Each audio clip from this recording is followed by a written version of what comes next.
The only thing louder than the storm was the silence from the tracker. Ensign Ray Arden slammed his fist against the display, watching the holographic map of Sector D blink erratically, glitching with static interference. The mountain ridge around him acted like a natural jamming tower. Every burst of ion lightning from the ash-colored sky fractured comms into useless echoes.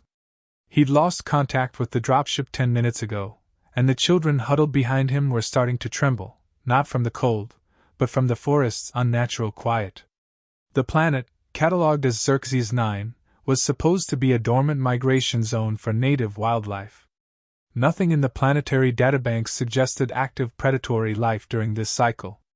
That made it a safe waypoint, until it wasn't. Ray wasn't supposed to be here alone. The escort unit had been rerouted to a diplomatic emergency. A full security detail was promised, then cancelled, and now here he was, one human, a busted locator, and 3 orphan cubs from the Saragen species, 4-limbed, big-eyed, and covered in ash-gray fur like soaked kittens. They were intelligent, bio-coded to the Pax Terran Registry, and legally considered diplomatic wards of the United Terran Council. Their mother had died protecting a supply convoy from raiders. The Council wanted them rescued. Simple extraction. No hostiles expected. Now even the wind felt wrong. Ray crouched beside the cubs and checked their thermal wraps again. Their thin chests rose and fell rapidly, breaths shallow and anxious. The youngest one, a runt named Tiri, reached out and clutched his finger with a trembling paw. A sound cut through the rain. Not thunder. Not static. A clicking, guttural rhythm, low, resonant, like bone knocking against hollow wood. Ray froze. Another click answered. Then another. 5. 7. 13. He wasn't alone anymore. He raised his rifle slowly, sweeping it toward the tree line. The thermal scope showed only ghost shadows, too faint, too cold. Whatever was moving out there knew how to blend. Better yet, it hunted in this terrain. The Saragen cubs stiffened. Their ears twitched back. One of them hissed involuntarily. Not fear, recognition. Predators? Ray whispered. The eldest, Maru, nodded grimly and made a hand sign that triggered Ray's internal translation implant. A Saragen word flickered to life in his retinal HUD. Rakash. A myth. A ghost pack. The kind of story soldiers traded in zero-G bars, feral packs that hunted not for food, but for the ritual of fear. Ray clicked off the rifle's safety. Myth or not, I'm not letting them take you. He shifted position, back toward the craggy outcrop that overlooked a small cave behind a curtain of moss. Shelter. One way in. Easier to defend. Tiri Maru, get to the rocks. Inside. No, he whispered, voice steel. The cubs didn't argue. They crawled fast and low, small bodies vanishing into the overgrown tunnel of stone. Only the eldest paused, looking back at Ray, eyes wide with something deeper than fear, expectation. He waited until they were inside. Then he turned back to the tree line and bared his teeth. You want them? He muttered, raising his rifle. Come and get through me first. That's when he saw the first one. It emerged from the shadows like living ink, a long, sinewed creature with backward-jointed legs, 6 eyes that shimmered amber in the dark, and a skull frill that fanned wide as it hissed. It didn't charge. It watched. Intelligent. Judging. Then it clicked once. A signal. 2 more followed. Then 5. 7. A full semicircle emerged, creeping slowly into view, their bodies slinking in a coordinated arc, flanking him like wolves. A dozen silent, fluid Rakash. Ray backed toward the cave mouth, keeping the rifle steady. He didn't have enough ammo to take them all. Not even close. He needed a new plan. A snarl from the center alpha stopped his retreat. The thing stepped forward, lowering its body, claws clicking on the wet stone. It wanted a challenge. Not a kill. A ritual. Ray exhaled slowly and made his choice. He dropped the rifle. The predators paused. Then Ray did something not even the Saragen cubs expected. He snarled back. It wasn't a sound a human throat should make. Deep. Resonant. A bellow born from the diaphragm and forced through clenched teeth. Ray spread his arms, lowered his stance, and mimicked the frill flare using the thermal cloth from his field pack, whipping it wide like a challenge flag. The Alpha froze. Ray stepped forward. "You're used to prey running," he growled. "I'm not prey." He let the silence stretch. "You think because I bleed I'll cower. You think because I carry cubs I'm weak." His hands curled into fists. "Let me teach you what it means to protect." The pack hesitated. The Alpha circled right. Another mirrored it on the left. But Ray didn't flinch. Instead, he stepped toward them again. That's when the Sarajan cubs did the unthinkable.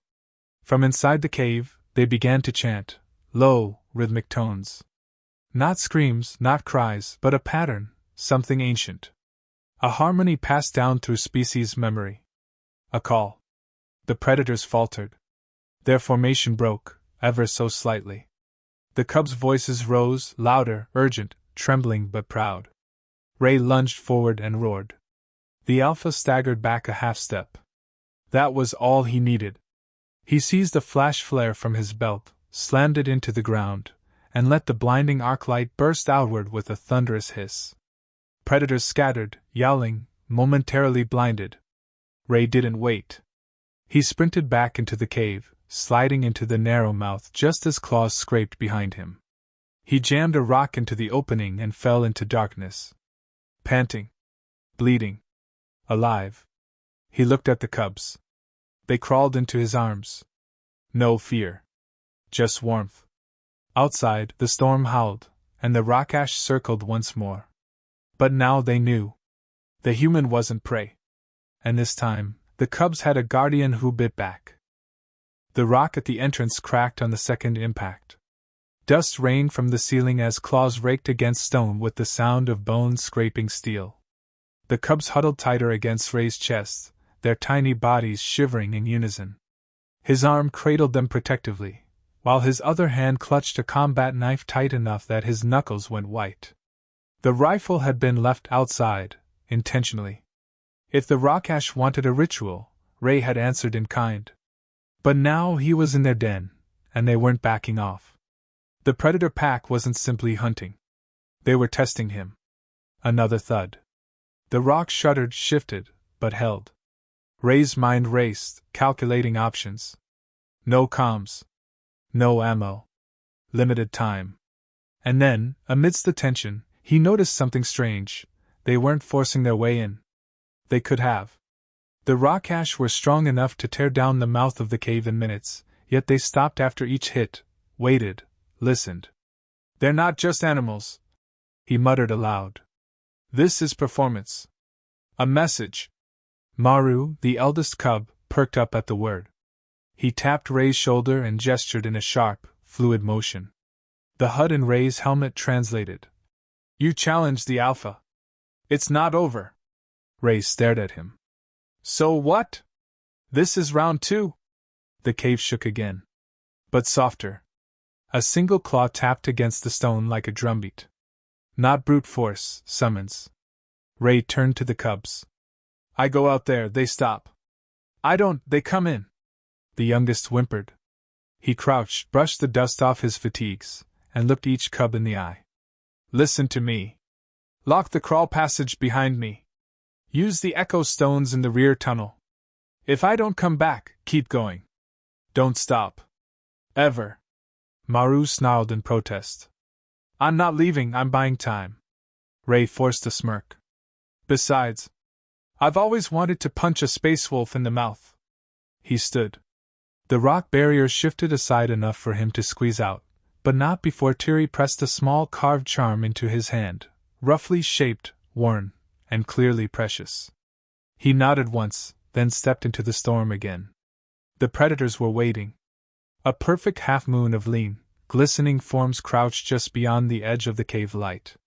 Their bodies shimmered with damp, muscle-coated fur, and their eyes, those 6 glowing orbs, never blinked. The Alpha was there.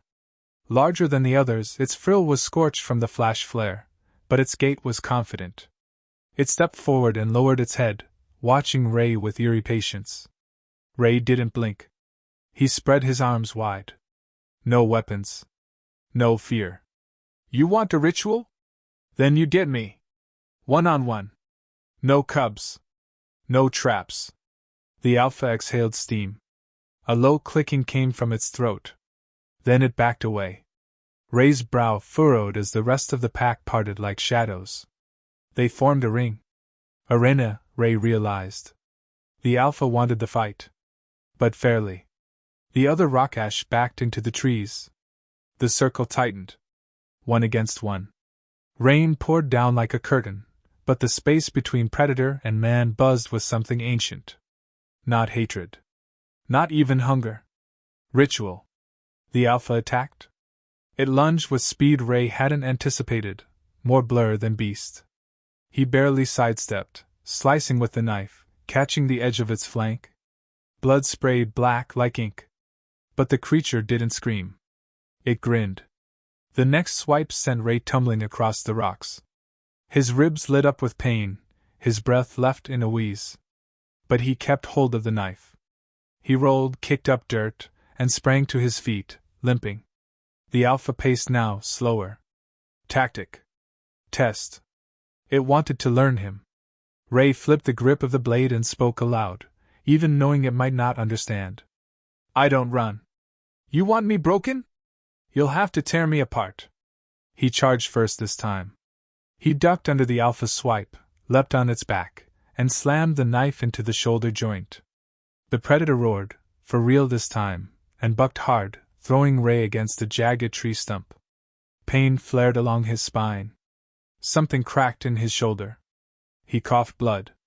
The pack howled in unison. But the Alpha paused. It approached slowly. Ray struggled to rise. One hand was useless now. Broken. The Alpha circled him, cautious. It saw his injuries. Smelled them. Judged. Then it turned its head sideways, and offered its flank.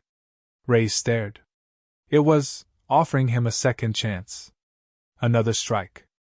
An equalizer. Another trial of honor. He gritted his teeth, stood with a grunt, and retrieved the charm Tiri had given him. The small carved stone was marked with what looked like a jagged tooth symbol. He looked the Alpha dead in the eye and pressed the charm to his heart. I'm not Sarajan. But I'll carry their oath. The Alpha snarled in response. Not anger. Recognition. Then it attacked again, but this time, slower. Almost controlled. Ray dodged, ducked, and with one functional arm, managed to land another blow, not lethal, not deep. A mark. The Alpha reeled, turned, and raised its head to the storm. It howled. The others followed. Then silence. The Alpha approached Ray slowly and lowered itself onto one knee, massive chest rising and falling. And for one impossible moment, it bowed. Ray gasped, staggering back. The pack began to approach, not with menace, but solemnity. The ritual had ended. And in their strange, brutal language of wounds and roars, he had passed. The Alpha stepped aside, revealing a small mound of moss and branches behind it. Inside, dry rations, field medpacks, even a portable comm device. They'd taken the supplies from the crashed recon pod. This wasn't just instinct. This was intelligence. Testing him. Ray fell to one knee, overwhelmed. His shoulder throbbed. His lungs burned. But the storm above began to break. Shafts of gray light cut through the clouds. The Rockash pack began to retreat, melting into the woods. Only the Alpha remained. It moved forward, close enough for Ray to touch. It lowered its head. Ray hesitated, then reached up with his good hand and touched the side of its jaw. It clicked once. Softly. Then it was gone. Ray gathered the supplies, staggered back to the cave, and tapped the rock 3 times. The cubs' voices answered instantly. When they emerged and saw him bloody, but standing, their eyes went wide. Maru ran to him and sniffed his wounds. Tiri touched the charm still clutched in his hand. They didn't speak. They knew. Ray leaned against the cave wall, breast shallow. We're not out yet, he rasped. But I've got something better than ammo now. He looked out at the tree line, where the Alpha had vanished. I've got a story they'll never believe. And the jungle stayed silent, respectfully so. For tonight, the predators had met a different kind of beast. One who guarded cubs with fire in his lungs and teeth bared to the dark. The transmission crackled to life 3 days later, and with it, the trouble began. Ray had barely slept. Between the pain in his shoulder and the cub's constant twitching at distant howls, rest was a myth. He'd fashioned a splint from fractured alloy and bark, popped 2 med stims, and rationed what little food the rockash had left behind. The eldest cub, Maru, took shifts standing near the cave mouth, eyes sharp, ears always perked. They hadn't been attacked again. But the silence from the forest wasn't peace. It was patience. When Ray activated the salvaged comm beacon on the 4th morning, his breath caught at the blinking green dot. It wasn't a long-range call. Not yet. But it was a transponder relay. And someone was pinging back. He didn't recognize the ID. It wasn't Terran Council protocol. Ray's jaw tightened. There shouldn't be anyone near Xerxes 9 except him and the extraction crew, now 3 days overdue. He adjusted the frequency, filtered out the interference. Then came the voice, cold, clipped, and human. Unregistered comm beacon activated in grid Theta 6. Source confirmed as missing Ensign Arden, presumed Kia. Secondary signal detected, unauthorized Saragen biosigns. Retrieval en route. Detainment orders confirmed. It wasn't a rescue. It was a recovery. A cold spike shot down Ray's spine. He knew that voice. Commander Voss, ex-intelligence, now operating in one of the Council's darker corners. A man who didn't ask questions. A man who saw threats in anything different. And Saragen cubs raised by a human, deep in Rockash territory? That would make Voss itch. Ray snapped the beacon off, heart pounding. They're not coming to help. They're coming to erase a complication. The cubs looked up at him with wide eyes. Pack up.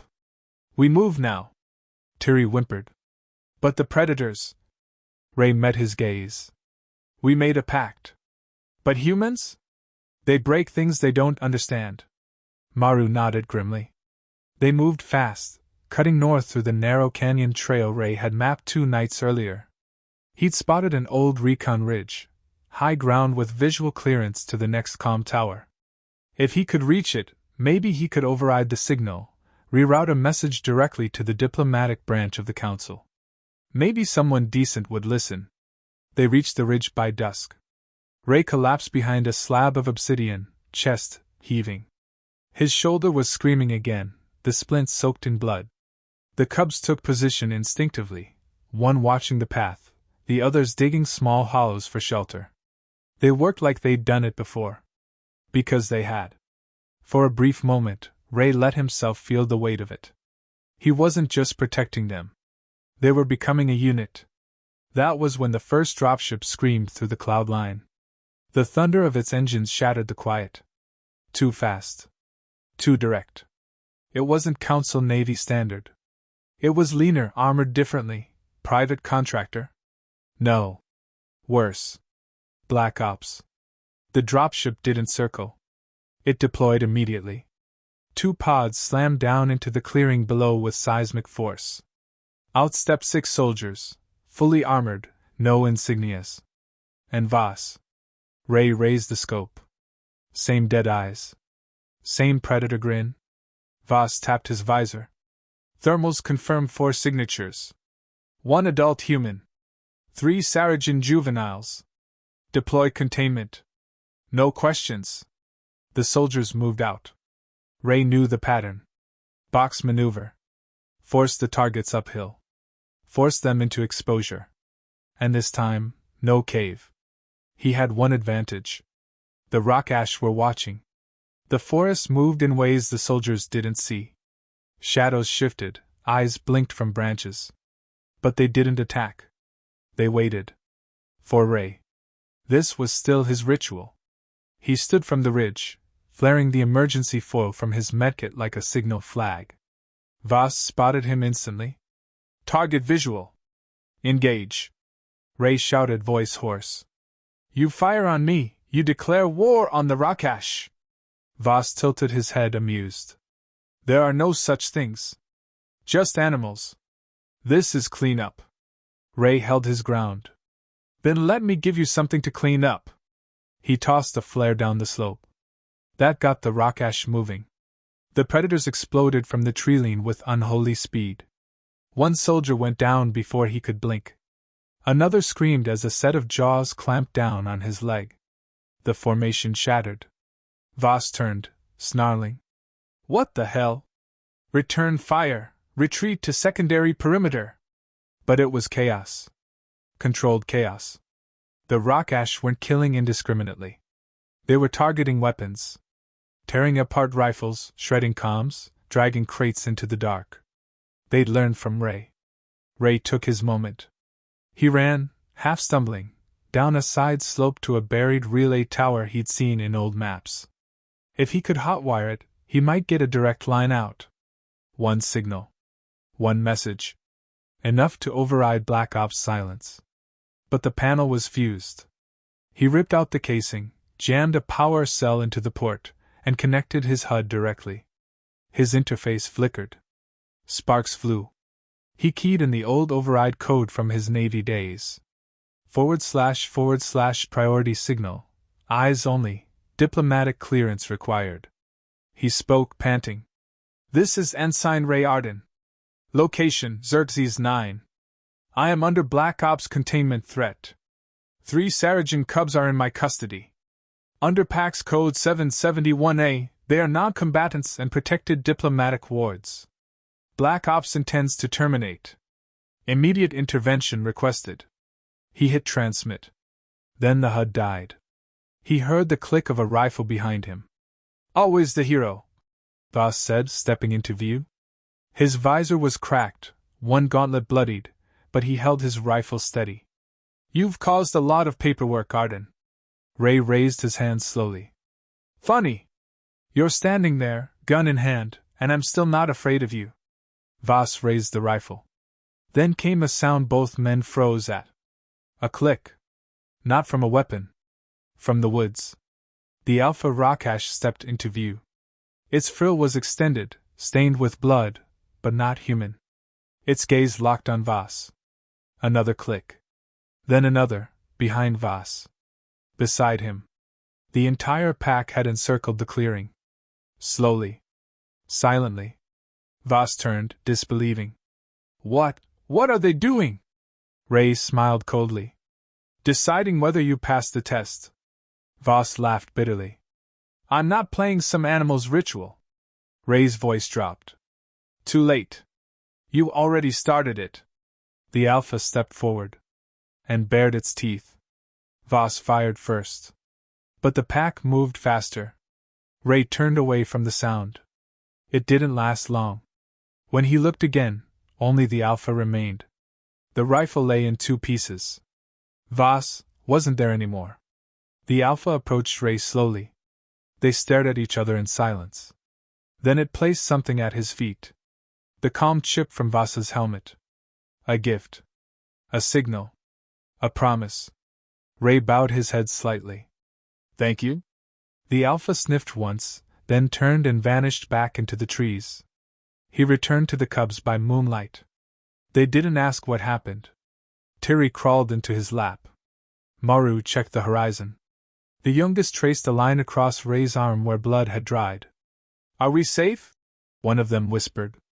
Ray looked to the forest, then up at the sky. And saw, far above, the blinking light of a diplomatic ship breaking orbit, drawn by the signal. Not yet, he said softly. But we will be. And under the stars of a planet forgotten by law but guarded by legend, the man and the cubs sat together, alive, bonded, and not alone. The diplomatic vessel touched down with the grace of a whisper. Its sleek, silver hull shimmered in the misty light of Xerxes 9's twin moons. Unlike the Black Ops dropship that had cracked the jungle like a hammer, this ship glided through the atmosphere like it belonged. No weapons ports flared. No intimidation. Just presence. Ray stood on the edge of the ridge with the Sarajan cubs gathered around him. His shoulder was wrapped in layered gauze. Maru had applied the dressing with more skill than most medtechs. The younger two pressed against his legs, eyes wide and unblinking as the ship's ramp extended. Out walked a woman in ceremonial black and gold robes, Terran diplomatic markings. Flanked by two guards who carried no weapons, only medical kits and translation nodes. Her expression wasn't suspicion. It was reverence. "You must be Ensign Arden," she said softly, pausing a few feet away, as if waiting for permission to come closer. Ray gave a tight nod. "You heard the signal? We received your override. I pushed it straight to the High Assembly. You quoted PAX Code 771A. That got attention." She looked down at the cubs. "These are the Sarajan wards?" Ray crouched beside them. "Yes. Their mother died protecting a convo. The council owed them sanctuary." The woman knelt to their eye level. "Do they speak Galactic?" Maru stepped forward. "We understand. But we trust only him." She looked up at Ray again. And saluted. Not a standard military motion, but a deep, formal bow of Terran respect. "You didn't just protect them. You enacted first contact protocol with the Tier 3 predator species. You negotiated a ritual truce with the Rakash. That's never been done. They've been a ghost in our files for decades." Ray glanced toward the trees. "I didn't negotiate. I survived. That was enough." The woman smiled faintly. "That's exactly what the Assembly will want to know more about." Two med officers stepped forward carefully. Ray let them examine his injuries. The cubs remained close, wary but not hostile. He watched the diplomat survey the surroundings. "There was another team here." She nodded solemnly. "We found pieces of Voss's dropship a few kilometers south. Nothing else." Ray didn't respond. There was nothing else to say. That night, as the diplomatic team set up camp for debrief and recovery, Ray sat with the cubs beneath the stars. The Rakash hadn't been seen since the night they removed Voss. But their presence lingered, respected now. And Ray understood the silence wasn't emptiness. It was permission. He leaned back against a moss-covered boulder, staring at the night sky. Tiri curled up in his lap again, humming softly in the Sarajan minor key. "You ever think we'll go back to Earth?" he asked aloud, not directing it at anyone. Maru shrugged. "What's Earth like?" "Loud," Ray said. "Crowded. Complicated. But also beautiful." Tiri tilted her head. "Are we allowed to go there?" "You're not just allowed," Ray replied. "You belong there. That's what this was about. Making sure you'd have a place." Maru looked at him, his voice hesitant. "Will you come with us?" Ray paused. He'd given everything to this mission. His rank, his body, his sense of safety. But what he hadn't expected to give, or receive, was family. He looked down at them. "Yeah. I'm not going anywhere." The days that followed were a blur of shuttle rides, bioscans, and long conversations with emotionless council officials who asked 1,000 questions and barely listened to the answers. But the cubs were protected now, recognized as the rightful heirs to a fallen Sarajan protector. Their guardianship fell, legally, to Ray. He didn't protest. Not once. Back on the diplomatic carrier en route to Helios Prime, Ray stood by the viewing deck as stars stretched into lines across the void. A small voice spoke beside him. "Do the Rakash miss us?" It was Tiri again, her eyes thoughtful. Ray smiled. "They know where you are. And if anyone comes for you again..." He paused, letting the silence carry meaning. "They'll remember the pact." Behind him, the ship's comm chimed. An incoming message from the planetary outpost on Xerxes 9. He tapped it open. Only one word blinked across the screen in untranslated code. "Acknowledged." He closed it and looked out into the stars again. Time passed. Months became a year. Ray didn't return to combat duty. Instead, he became something stranger. An envoy. An in-between. Half soldier, half teacher. A man with one foot in human space, and the other still in the jungles of a storm-swept world where predators bowed to ritual and children howled back at fate. He wrote reports, but also stories. He trained with the cubs, who grew into fierce, intelligent beings, ambassadors of their kind. And when asked what he saw that day in the forest, when the Alpha had spared him, he never answered directly. Only said this: "Sometimes, the most dangerous thing in the wild isn't the predator. It's the one who chooses not to run." And the legend spread. Of a human who snarled back. Of a pack that listened. Of a bond forged in rain, blood, and silence. On the day the cubs were formally introduced to the Terran Assembly, they wore their traditional gray cloaks, stitched with a jagged red mark across the chest. It wasn't Sarajan in origin. It was Ray's scar, copied as a symbol. They named it the Mark of Defiance. And when asked what it meant, Maru answered without hesitation: "It means we're never alone again." The chamber fell silent. Then it stood. And somewhere, in a deep forest far from politics and planets, a howl rose through the trees. Not of hunger, but of pride.